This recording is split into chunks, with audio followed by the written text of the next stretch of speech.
In some of the longer categories, there's this strat that's often ignored or outright shunned, and for good reason too. It's incredibly annoying when things don't go your way. TNT, as it's often referred to, is a moon in Lost Kingdom that we can grab using a fancy capture warp strat and glide on. The name TNT is just short for the moon's actual name, which is Twist and Turn Up, which sounds ridiculous when you say it out loud, but it is what it is. And when done casually, usually requires you to bring a wiggler all the way from across the kingdom to stretch out and grab the key. But we're speedrunners, and obviously we aren't going to do that, and it can be up to 30 to 40 seconds slower than the strat that we're about to go through, so let's jump right into it. In the context of most long Odyssey categories, you usually come to this moon from the soaring over Forgotten Isle moon. Again, I don't know why saying Odyssey moon names out loud sounds ridiculous, but somehow they all manage to. Once you make it over to the platform where the moon spawns, you'll want to set glydon up somewhere in front of the moon, or where the moon would spawn.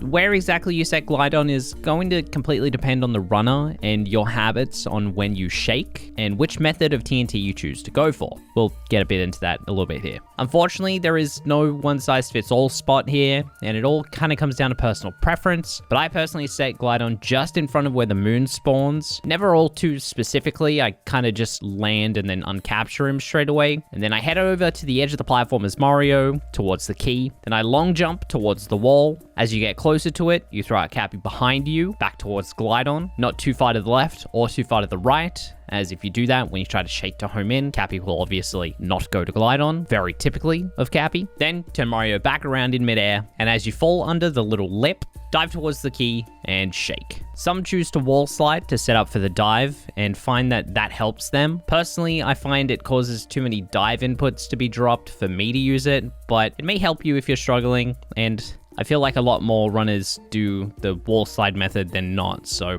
I feel like on this one, I'm the weird one. A point of contention though for most is usually when they should be shaking during the dive, straight away, halfway through, etc. You're probably coming at this strat having experience doing Dram Strat in Sand Kingdom, where you basically shake immediately as you dive, as the bullet bill is quite a distance away from Cappy, so it takes quite a little bit of time for Cappy to catch up to the bullet bill. But this strat is a little bit different in that it completely depends on where you set glydon up and how far away Mario was when you threw Cappy back towards glydon. If you position glydon further away from the edge, or closer to the moon in this case, you can get away with shaking earlier, similarly to Dram, as Cappy will have to travel further away, and this is why I put him here. I have a pretty bad habit of shaking almost straight away, almost as if this is Dram, but you can get away with shaking later in the dive if that doesn't feel too unnatural for you. You could also mess around with putting glydon further from the moon and closer to the edge of the platform to shake things up a bit. It's going to come completely down to how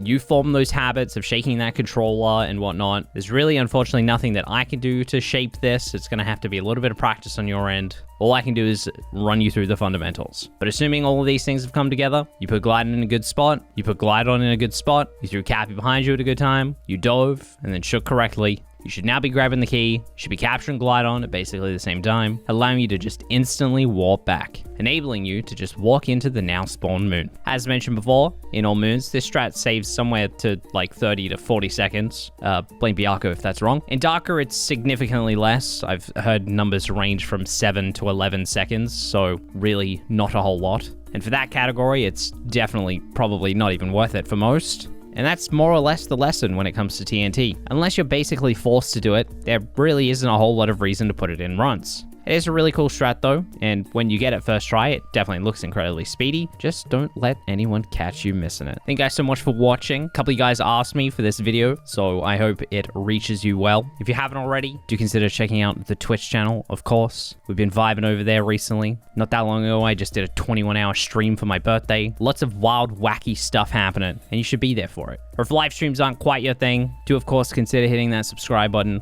Keep the channel flowing, keep these videos coming, and I'll see you guys in the next one. Thanks for watching.